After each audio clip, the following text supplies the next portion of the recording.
سورہ القصص آیت نمبر 18۔ اعوذ باللہ من الشیطان الرجیم، بسم اللہ الرحمن الرحیم۔ فأصبح في المدينة خائفا يترقب فإذا الذي استنصره بالأمس يستصرخه قال له موسى إنك لغوي مبين۔ وصلی اللہ علی النبی الکریم۔ سورہ القصص آیت نمبر 18۔ قصص القرآن میں سیدنا موسیٰ علیہ السلام کے واقعات کا سلسلہ جاری ہے۔ پیارے پیغمبر سیدنا موسیٰ علیہ السلام کی نبوت سے پہلی زندگی بیان ہو رہی ہے کہ نبوت سے پہلے آپ کو جن حالات کا سامنا کرنا پڑا، مبلغ تیار رہے ہر وقت کہ اس کی سچائی کی نسبت بھی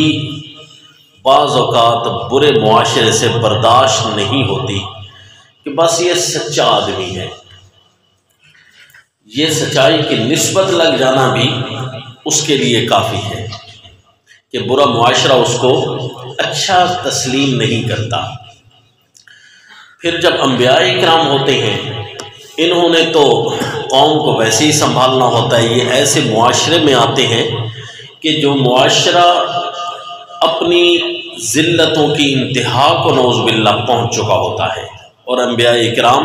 ان کی تربیت کرنے کے لیے آتے ہیں۔ معاشرہ بالکل بگڑ چکا ہوتا ہے، دین الہی کو مکمل چھوڑ چکے ہوتے ہیں۔ اور یہ فارمولہ یاد رکھ لیں کہ جس زمین پر، جس جگہ پر اللہ کا دین نہیں، اللہ کی رہنمائی وہاں لوگوں نے نہیں لے رکھی، وہ گھر ہے، وہ علاقہ ہے، وہ ملک ہے، وہ کوئی بھی قوم ہے، اس جگہ کسی بھی اس قوم سے خیر کی توقع رکھنا یہ خوش فہمی ہو سکتی ہے، بہت بڑی غلطی ہے، کیونکہ ان کے پاس ان کو انسانیت سکھلانے والا ہی کوئی نہیں ہے۔ انسانیت سکھلانے والا ایک اللہ تعالیٰ کا سچا دین ہوتا ہے،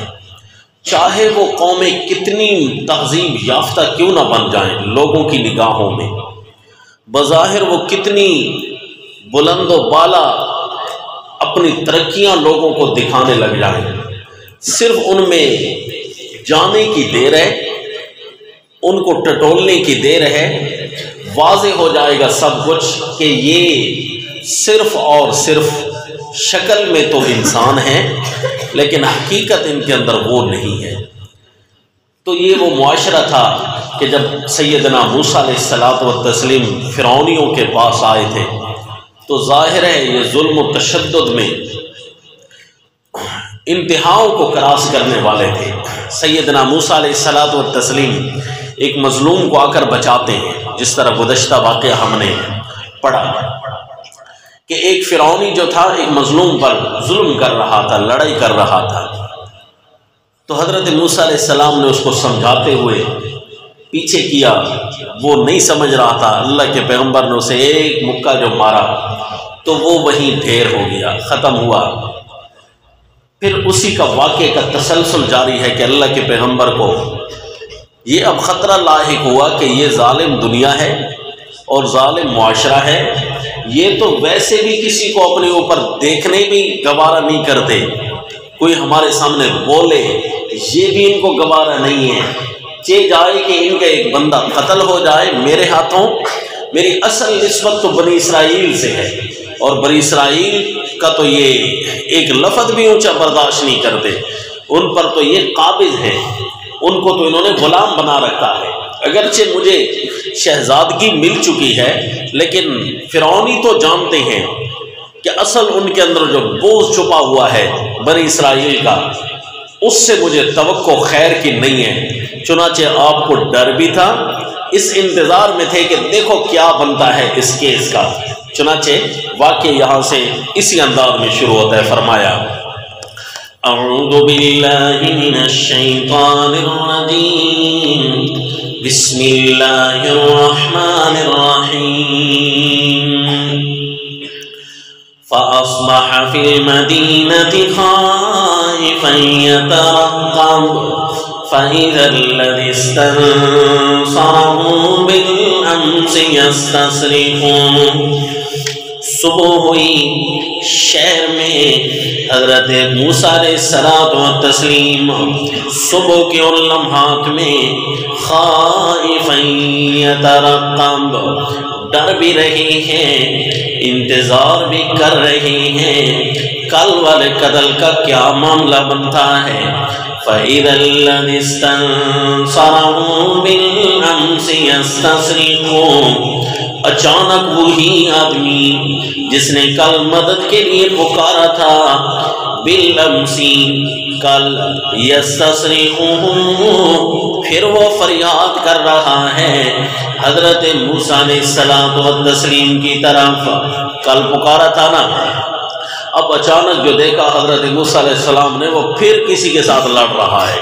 وہی مظلوم پھر کسی کے ساتھ لڑ رہا ہے۔ اور دیکھا حضرت موسیٰ علیہ السلام کو، زبان کا تو یہ تیز تھا پر ہاتھوں میں مار کھا بیٹھتا تھا، تو حضرت موسیٰ علیہ السلام کو دیکھ کر یہ پکارنے لگ گیا، جی آئیں میری مدد کریں، آج ایک اور کے ساتھ الجھا ہوا ہوں۔ قال له موسیٰ انک لغوی مبین، اسی اپنے آدمی کو جو مدد کے لیے پکار رہا تھا حضرت موسیٰ علیہ السلام نے فرمایا انک لغوی، بے شک تو ہے بڑا گمراہ کرنے والا، مبین، واضح گمراہی میں ڈالنے والا، لوگوں کو بس تو کیسوں میں بس پھنساتا رہے، تیرا یہی کام ہے، مدد کے لیے مجھے پکار رہا ہے، کل بھی تو نے پکارا تھا، مجھے ایک بات میں پھنسا دیا تو نے، آج پھر کسی کو پکار رہا ہے۔ لگتا یہ ہے کہ اصل شرارت بھی تیری ہوتی ہے، جھگڑا بھی تیرا ہوتا ہے، نہ ہر ایک سے الجھ، ایک آدمی نے کل قتل کروایا ہو، قتل کیا ہو، اب دو آدمیوں کو پتا ہے حضرت موسیٰ علیہ السلام اور اس کو، اب اس کو بھی تو ڈرنا چاہیے کہ میں بھی تو اس کیس میں برابر کا شریک ہوں، لیکن یہ جو ہے ایسا کوئی تبخیر زدہ ہے کہ جیسے ہی دوسرا دن ہوتا ہے پھر کسی اور کی گردن میں پھر۔ تو حضرت موسیٰ علیہ الصلوۃ والتسلیم نے فرمایا انک لغوی مبین، اور حقیقت بھی اسی طرح ہے، اللہ کے پیغمبر کا تبصرہ بالکل درست تھا، کیونکہ ابھی آپ آگے دیکھنا حضرت موسیٰ علیہ الصلوۃ والتسلیم کے ساتھ لڑ پڑے گا۔ حضرت موسیٰ علیہ الصلوۃ والتسلیم نے یہ تبصرہ لگایا، اب چونکہ مار تو پھر بھی یہی کھا رہا تھا، دوسرا اس پر ظلم کر رہا تھا، اگرچہ پہل اس نے کی ہوگی، زبان اس نے چلائی ہوگی، لیکن دوسرا ظلم کر رہا تھا۔ تو حضرت موسیٰ علیہ الصلوۃ والتسلیم اس کو پکڑنے کے ارادے سے آگے بڑھے نا، اب اس کو ڈر لگ گیا، اس نے تو مکہ دیکھا ہوا تھا، اس کو تو پتا ہے کہ اس ہاتھ میں کتنی طاقت ہے، لہذا فلما ان اراد ان یبطش بالذی هو عدو لهما، پس جب ارادہ کیا پیارے موسیٰ علیہ السلام نے اس آدمی کو پکڑنے کا جو ان دونوں کا دشمن تھا، یعنی وہ قبطی جو ان دونوں کا دشمن تھا، بنی اسرائیل کا، حضرت موسیٰ علیہ الصلوۃ والتسلیم کا اور اس اسرائیلی کا بھی، دونوں کا دشمن تھا وہی آدمی، تو وہ چونکہ فرعونی تھا، حضرت موسیٰ علیہ السلام نے اس کو پکڑنے کا ارادہ کیا، لیکن ڈر اس کو لگا کہ مجھے مارنا چاہتے ہیں، کیونکہ سمجھا تو اسی کو رہے تھے حضرت موسیٰ علیہ الصلوۃ والتسلیم، اس نے کہا بات جو میرے ساتھ کر رہا ہے تم مارے گا بھی مجھے۔ قال یا موسیٰ، تو اب اس کی زبان اتنی تیز تھی کیونکہ بعض آدمیوں کی طاقت صرف زبان میں ہوتی ہے، ہاتھ میں وہ کچھ نہیں ہوتے، لہذا وہ بولتے ہی رہتے ہیں، کسی نہ کسی کو چونچ لگا دیتے ہیں۔ فَلَمَّا أَنْ أَرَادَ أَنْ يَبْطِشَ بِالَّذِي هُوَ عَدُوٌّ لَهُمَا قَالَ يَا مُوسَىٰ أَتُرِيدُ أَنْ تَقْتُلَنِي كَمَا قَتَلْتَ نَفْسًا بِالْأَمْسِ، کہنے لگا ہے موسیٰ تو مجھے بھی قتل کرنا چاہتا ہے جیسا کہ تو نے قتل کیا تھا ایک آدمی کو کل، جیسے کل تو نے اس کو مارا تھا۔ اب یہ اتنا بھی کہہ دیتا نا کہ موسیٰ مجھے مارنا چاہتے ہو، اتنا ہی کافی تھا، لیکن یہ جھگڑے کو طول دینا کسی کی عادت بن جاتی ہے خواہ تو اس نے کہا مجھے مارنا چاہتا ہے جس طرح کل تو نے اس آدمی کو مارا۔ اس کی مثال اسی طرح ہے کہ ایک آدمی ہو نا خواہ کسی کے ساتھ جھگڑتا ہو تو اس کے گھر میں گیا نا، کیا آپ کے گھر میں گدھا ہے؟ گدھا جس طرح پڑوسی ایک دوسرے سے سواریاں مانگ لیتے ہیں، سائیکل مانگ لیتے ہیں، گدھے کا دور تھا، آپ کے گھر میں گدھا ہے، مجھے ضرورت ہے کام کے لیے۔ اس نے کہا ہے تو نہیں، جو اگر ہوتا بھی صحیح نہ تب بھی نہ دیتا تھا۔ تو یہ ہے خواہ جھگڑے میں ہاتھ ڈالنا، خواہ کسی کے ساتھ لڑنا۔ بھئی ایک بات ہے ٹھیک ہے نہیں دینا چاہتا تو کیا نہیں ہے، تو وہ کہنے لگا ہے تو نہیں، جو ہوتا بھی صحیح نہ تجھے نہ دیتا۔ تو اب یہ اتنا ہی کہہ دیتا تو کافی تھا نا کہ تو مجھے مارنا چاہتا ہے، لیکن اتنا کافی اس نے نہیں سمجھا۔ اس نے کہا کہ کل جس طرح ایک آدمی کو تو نے مارا اسی طرح مجھے مارنا چاہتا ہے نا۔ بس جی یہ بات کرنے کی دیر تھی، راز آؤٹ ہو گیا، کل کا مہمہ بنا ہوا تھا قتل، اب آ کر راز فاش ہوا کہ اس کو تو موسیٰ نے مارا ہے علیہ الصلاۃ والتسلیم۔ کما قتلت نفسا بالامس، جس طرح کے ایک آدمی کو قتل کیا تھا تو نے کل، ان تريد الا ان تكون جبارا في الارض، تو صرف زمین میں بڑا طاقتور بننا چاہتا ہے۔ ابھی بھی اس کی زبان کو چپ نہیں آ رہی، بولتا جا رہا ہے ان تريد الا ان تكون جبارا في الارض، تو ہے نا زمین میں بڑا بننا چاہتا ہے طاقتور، بس تاکہ تو ہی، ہماری زبان میں نعوذ باللہ ہوتا ہے بس تو ہی ایک بدماش کہلوائے۔ حضرت موسیٰ علیہ الصلوۃ والتسلیم کو جبار کہنے لگ گیا، نعوذ باللہ۔ اتنا بھی نہیں، آگے بھی کہتا ہے وَمَا تُرِيدُ أَن تَكُونَ مِنَ الْمُصْلِحِينَ، اور تو نہیں چاہتا صلح کرانے والا بن جا،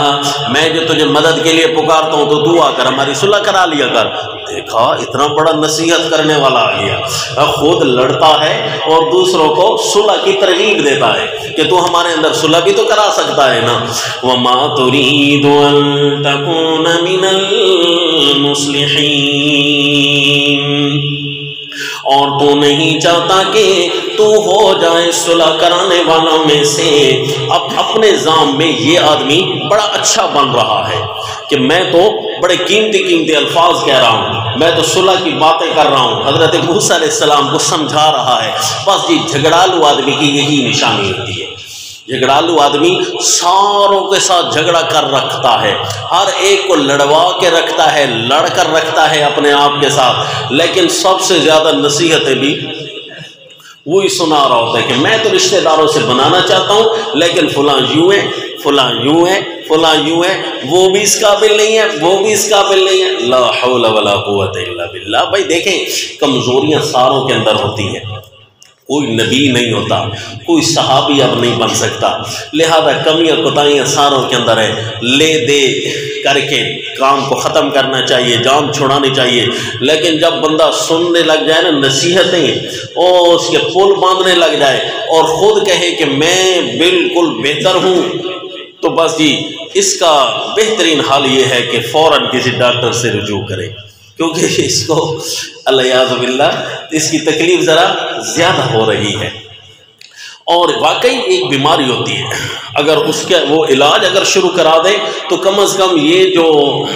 دوسروں کی ہی صرف غلطیاں نظر آتی ہیں نا، کم از کم پھر سوچنے کا مادہ پیدا ہونے لگ جاتا ہے، کیونکہ غصے کا لیول تھوڑا نیچے آ جاتا ہے، پھر بندہ سوچنے سمجھنے پر مجبور ہو جاتا ہے۔ تو اب اس نے حضرت موسیٰ علیہ الصلوۃ والتسلیم کا وہ احسان بھلا دیا جو کل کیا تھا اللہ کے پیغمبر نے، بس آج حضرت موسیٰ علیہ السلام بھی زیر عتاب آ گئے۔ ان تريد الا ان تكون جبارا في الارض وما تريد ان تكون من المصلحين۔ تو یہ تبخیری آدمی، ہماری زبان میں اس کی مثال یہ مشہور ہے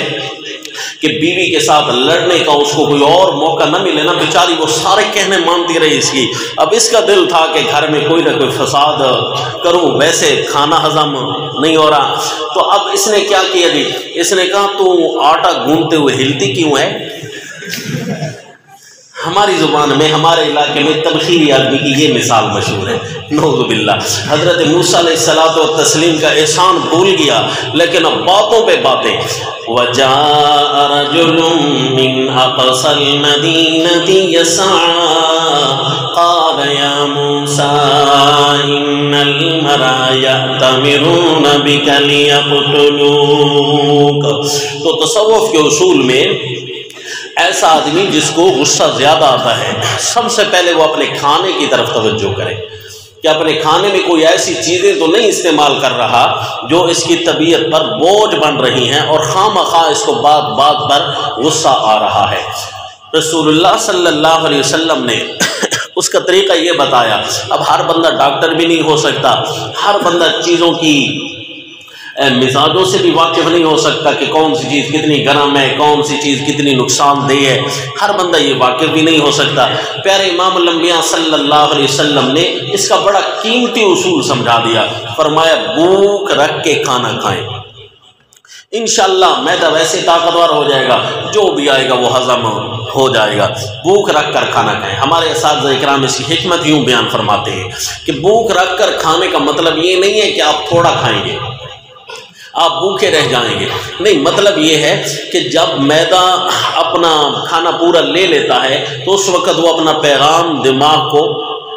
روانہ کر دیتا ہے کہ اب میں سیر ہو چکا ہوں، لیکن پیغام پہنچتے ہوئے کچھ دیر لگ جاتی ہے، 2 منٹ 3 منٹ لگ جاتے ہیں، تو ان 2-3 منٹ میں بندہ آدھی روٹی اور کھا بیٹھتا ہے۔ تو جب دماغ تک پیغام پہنچتا ہے تو یہی پیغام پہنچتا ہے جی اب تو اوور ایٹنگ ہو گئی ہے، اب تو آپ نے زیادہ کھا لیا ہے، دماغ تک یہ پیغام پہنچتا ہی نہیں ہے کہ آپ سیر ہو گئے ہیں۔ لہذا رسول اللہ صلی اللہ علیہ وسلم کی حکمت بہت مؤثر ہے کہ جب آپ بھوک رکھ کر کھانا کھائیں گے نا، تھوڑی دیر بعد پیغام پہنچ جائے گا کہ آپ سیر ہو چکے ہیں، تو آپ اپنے آپ کو بھوکا بھی نہیں محسوس کریں گے بلکہ صحیح رہیں گے، معدے میں گنجائش ہوگی تو انشاءاللہ طبیعتیں صحیح رہیں گی۔ رسول اللہ صلی اللہ علیہ وسلم نے فرمایا کافر 7 آنتوں سے کھاتا ہے اور مومن ایک ہی آنت سے کھاتا ہے، لہذا سب کچھ کھانا چاہیے، ہر چیزیں کھانا چاہیے۔ بندہ ایک ہی چیز سے اگر پیٹ بھر لے تو پھر باقی جتنی اللہ کی نعمتیں ہیں وہ بھی تو مل سکتی ہیں، کبھی مہمان آ جاتا ہے، کبھی ایکسٹرا کوئی نہ کوئی چیز کھانی پڑ جاتی ہے۔ رسول اللہ صلی اللہ علیہ وسلم کبھی کبھی مسجد جاتے تو وہاں صحابہ اکرام کھجوریں نہ کھاتے تھے، تو کوئی نہ کوئی ایک آدھ دانہ بندہ کھجور کا کھا لیتا ہے، گنجائش ہوگی تو بندہ کھائے گا نا جی، بس۔ رسول اللہ صلی اللہ علیہ وسلم کے بتائے ہوئے طریقے کہو بہت ہی بہتر ہیں، تو اس سے طبیعتیں بڑی سیٹ ہوں گی، بڑی نرم پڑ جاتی ہیں۔ اس لیے ہم رمضان شریف میں دیکھتے ہیں نا کہ وہ بڑے ہم حشاش بشاش ہوتے ہیں، ہم یہ سمجھ رہے ہوتے ہیں کہ روزوں کا نور ہمارے چہروں پر آیا ہوا ہے، تو وہ اصل میں روزوں کا نور جو ہوتا ہے وہ یہی ہوتا ہے کہ بندہ بالکل اپنے پیٹ کو صحیح رکھتا ہے، تو آخری روزوں میں بندے کی طبیعت ذرا حشاش بشاش زیادہ ہوتی ہے، بشرطے کہ افطار کے وقت وہ سارے دن کی وہ محنت کو ضائع نہ کر دے۔ تو وہ آدمی غصے کا لیول بھی کم کر سکتا ہے۔ حضرت موسیٰ علیہ الصلوۃ والتسلیم کو اطلاع پہنچ گئی تھی کہ جناب آپ کے بارے میں تو آپ مشورے شروع ہیں۔ ایک طرف سے شہزادے تھے، ان کو کوئی چھیڑ نہیں سکتا تھا، اور دوسری طرف یہ قبطیوں پر ہاتھ بھی اٹھا لیا تھا، ایک بندہ بھی مار دیا تھا۔ تو اب یہ بنی اسرائیل کا طرفدار بن کر ہمارے بندوں کو مارنے لگ گیا ہے، لگتا یہ ہے کہ غلط دروازہ کھل رہا ہے، اس کے اندر تو بنی اسرائیل کی محبت ہے، یہ تو ہمارا بنتا ہی نہیں ہے۔ لہذا جو نیچے افسران تھے نا، انہوں نے مشاورت شروع کر دی کہ آہستہ سے اس کو راہ سے ہٹا لیتے ہیں، کیونکہ ملکوں میں، ظالم ملکوں میں یہی کچھ چلتا ہے، بادشاہ کا دماغ کوئی اور ہوتا ہے، نچلوں کا دماغ کوئی اور ہوتا ہے، ہر بندہ اپنی مرضیاں چلاتا ہے جی۔ اس لیے ایک بندہ آیا بھاگتے ہوئے، وَجَاءَ رَجُلٌ مِّنْ أَقْصَى الْمَدِينَةِ يَسْعَىٰ، آیا ایک آدمی شہر کے دوسرے کنارے سے بھاگتے ہوئے آیا اور کہا، یا موسیٰ اِنَّ الْمَلَأَ یَأْتَمِرُونَ بِکَ، بے شک یہ جو ہمارے وزیر وزراء ہیں، یہ جو بڑے ہیں، یہ مشورہ کر رہے ہیں آپ کے بارے میں، لِيَقْتُلُوكَ، تاکہ آپ کو یہ قتل کر ڈالیں۔ ضروری نہیں ہے کہ فرعون اس میں شامل تھا یا نہیں تھا، کیونکہ اگر فرعون شامل ہوتا تو اس کو مشوروں کی ضرورت نہیں ہے، وہ ویسے ہی ظالم جابر تھا۔ لہذا ایک طرف تو گھر کا مسئلہ تھا کہ ملکہ اسے اپنا بیٹا سمجھتی ہے، اور دوسرا یہ کہ وزیر وزراء جو تھے نا، یہ اکیلے مشورہ کر رہے تھے۔ کتاب اللہ کی طرز یہ بتلاتی ہے، واللہ عالم۔ ان الملأ یأتمرون بک، یہ جو سردار ہیں، وزیر وزراء ہیں، آپ کے بارے میں مشورہ کر رہے ہیں تاکہ آپ کو قتل کر دے، فخرج، یہاں سے نکل جائیں، انی لک من الناصحین، میں ہوں آپ کا خیر خواہ۔ این ممکن ہے کہ یہ وہی آدمی ہو جس کا تذکرہ سورہ المومن میں آتا ہے کہ فرعون کا رشتہ دار تھا اور چھپ چھپ کر ایمان بھی لے آیا تھا، پر حضرت موسیٰ علیہ الصلوۃ والتسلیم پر اظہار اس وقت کیا جب اللہ کے پیغمبر کے خلاف فرعون نے اسمبلی میں قتل کا مشورہ کیا۔ وہ نبوت کے بعد کا واقعہ ہے، جہاں قال رجل مؤمن من آل فرعون یکتم ایمانا، واللہ عالم۔ کیوں جی؟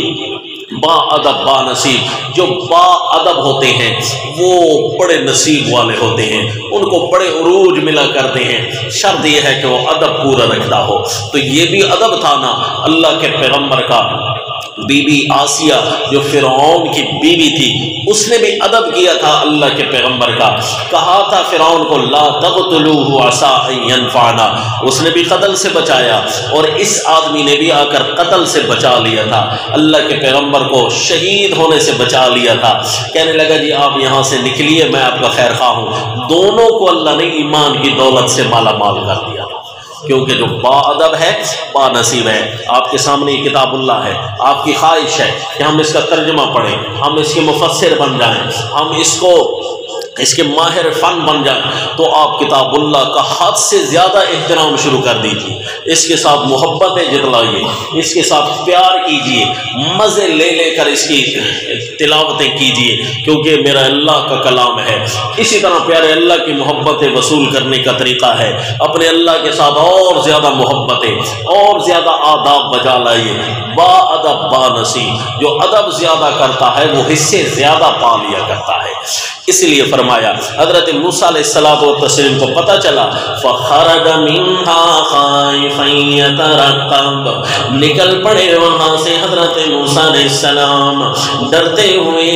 یترقب، اپنی انتظار کرتے ہوئے کہ اب میرے بارے میں کیا کریں گے، وہ کوئی مجھے پکڑنے آئے گا کہ نہیں، کیا کریں گے میرے بارے میں، اور دعا بھی مانگتے جا رہے ہیں، رب نجنی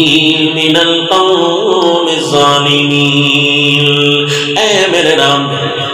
مجھے نجات دے ظالم قوم سے، کیونکہ میں نے جو قتل کیا ہے مقدمے کا سامنا تو ضرور کرتا، لیکن قوم ظالم ہے کہ ایک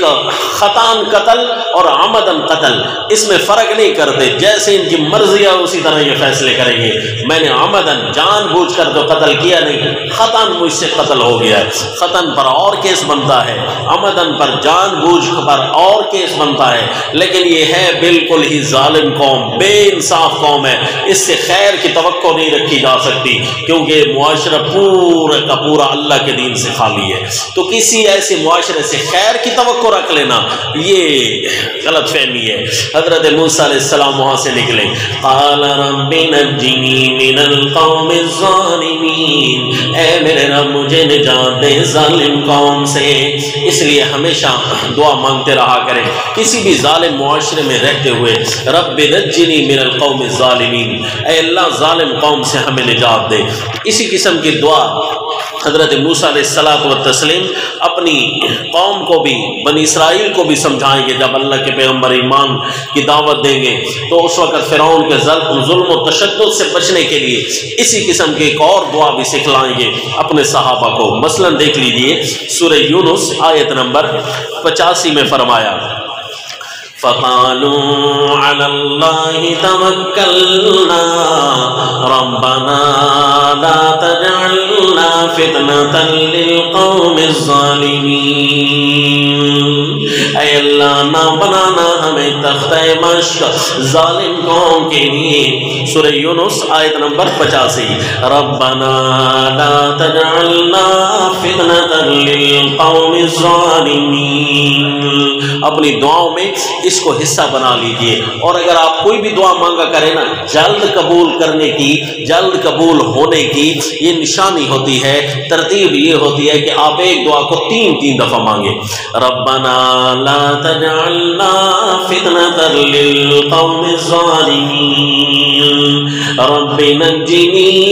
من القوم الظالمین۔ اور ایک صورت یہ بھی ہے دعا کرنے کی ظالموں کے ظلم سے بچنے کی، مثلا سورہ النساء 5واں پارہ، ربنا اخرجنا من هذه القرية الظالم أهلها واجعل لنا من لدنك وليا واجعل لنا من لدنك نصيرا۔ سورہ النساء آیت نمبر 75، ربنا اخرجنا من هذه القرية الظالم أهلها، ایسی ظالموں کی بستی ہے کہ یہاں اب بالکل دین مٹ چکا ہے، یہاں دین دور دور تک نظر آنے کی کوئی امیدیں نہیں باقی رہی، ظاہر ہے پھر یہ بستی اب ڈوبنے والی ہے، اس پر کسی بھی گھڑی اللہ کا عذاب آنے والا ہے، تو پھر وہاں سے نکلنے کی دعائیں شروع کر لیجیے۔ سورہ النساء آیت نمبر 75، ربنا اخرجنا من هذه القرية الظالم اهلها، اے ہمارے رب ہمیں نکال ایک ایسی بستی سے جس کے رہنے والے بڑے ظالم ہیں، واجعل لنا من لدنك وليا، اے اللہ بنا ہمارے لیے اپنی طرف سے کوئی مددگار، واجعل لنا من لدنك نصيرا، اے اللہ بنا ہمارے لیے کوئی امداد کرنے والا، اے اللہ کوئی ہمارے لیے مددگار یہاں بھیج دے۔ اب حضرت موسیٰ علیہ السلام اس بستی سے نکلتے جا رہے ہیں، نکلتے ہوئے پھر یہ دعا پڑھنی چاہیے، رب نجنی من القوم الظالمین، اے اللہ مجھے نجات دے دے ظالم قوم سے۔ حضرت بی بی آسیہ شہادت کے وقت اسی قسم کی دعا مانگ رہی تھی، جب فرعون ظلم و تشدد کر رہا تھا تو اس وقت آپ یہی دعا مانگ رہی تھی۔ سورہ تحریم آیت نمبر 11، اذ قالت رب ابن لی عندک بیتا فی الجنہ ونجنی من فرعون وعملہ ونجنی من القوم الظالمین، اے میرے رب بنا میرے لیے گھر جنت میں اپنے پاس، ونجنی من فرعون وعملہ، اے اللہ نجات دے مجھے فرعون کی کرتوتوں سے اور فرعون سے، ونجنی من القوم الظالمین، اللہ مجھے ظالم قوم سے نجات عطا فرما۔ حضرت موسیٰ علیہ السلام یہی دعا مانگتے ہوئے اب ایک طرف آپ کا رخ آ گیا کہ میں کہاں جاؤں، بس کسی جگہ کا چناؤ تو کرنا ہے نا، ایک طرف رخ کر لیا۔ وَلَمَّا تَوَجَّهَ تِلْقَاءَ مَدْيَنَ قَالَ عَسَىٰ رَبِّي أَن يَهْدِيَنِي سَوَاءَ السَّبِيلِ، جیسے متوجہ ہوئے مدین شہر کی طرف،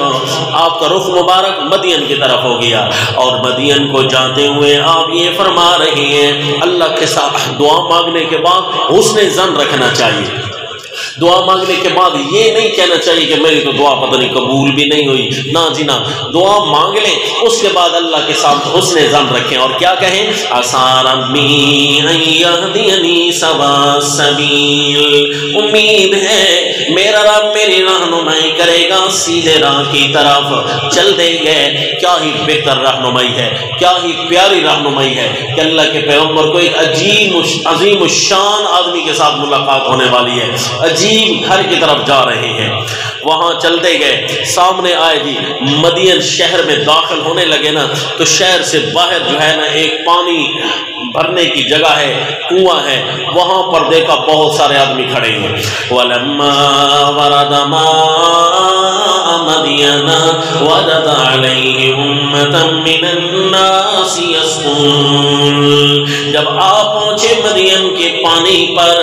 پایا وہاں ایک لوگوں کے گروہ کو بہت بڑا، یسقونا جو پانی پی رہے تھے، بکریوں کو پلا بھی رہے تھے، خود پی بھی رہے تھے۔ وَوَجَدَ مِن دُونِهِمُ امْرَأَتَيْنِ تَذُودَانِ، ان سے ہٹ کر پایا دو عورتوں کو کھڑی ہوئی ہیں، تذودان، اپنے ریوڑ کو روک روک کر، بکریاں ہے نا، یہ ریوڑ ہے،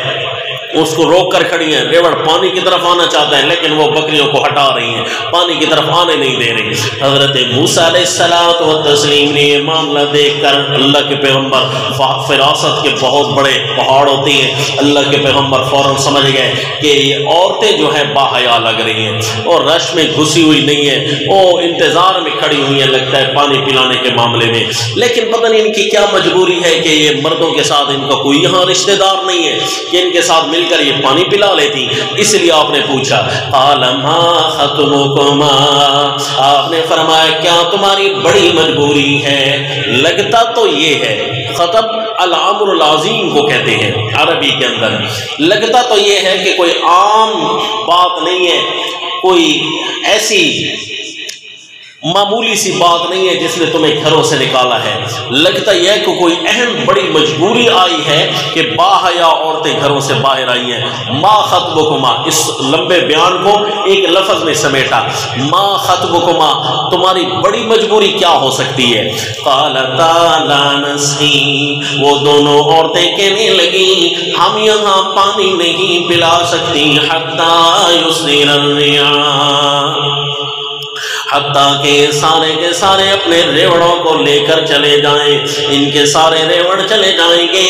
اس وقت ہم پانی پلائیں گی۔ بھائی اتنی باحیا عورتیں ہیں تو اگلا بندہ سوال کر بھی سکتا ہے پھر گھر سے باہر کیوں نہیں نکلی؟ تمہارے ہاں مرد کوئی نہیں ہے جو تمہارے حیا کا خیال کرے، اس لیے سوال کی گنجائش انہوں نے نہیں چھوڑی، فوراً جواب دینے لگ گئی۔ وَأَبُونَا شَيْءٌ كَبِيرٌ، اور ہمارا باپ ہے بہت بوڑھا، وہ اس قابل نہیں ہے کہ بکریوں کو باہر لے آئے، ہمارا گزر بسر انہی بکریوں پر ہوتا ہے اور ہم اپنی بکریوں کو باہر لے آنے پر اور چرانے پر بڑی مجبور ہیں۔ ذرا سوچئے تو صحیح کہ وہ منظر کتنا عجیب ہوگا، ایک پورے علاقے میں ایک ایسا گھرانہ ہے، انتہائی شریف لوگ ہیں، بڑے باحیا لوگ ہیں، لیکن وہ اپنی بچیوں کو باہر نکالنے پر مجبور کھڑے ہیں، وہ خود مجبور ہو چکی ہیں بیچاریاں کہ اپنی بکریوں کو باہر لے کر آئیں۔ اللہ ایسی پریشانیاں کسی کو نہ دے کہ باحیا عورتیں بیچاری وہ اپنے لیے کڑتی رہتی ہیں لیکن انتہائی غم سے بھرے ہوئے قدم باہر رکھا کرتی ہیں۔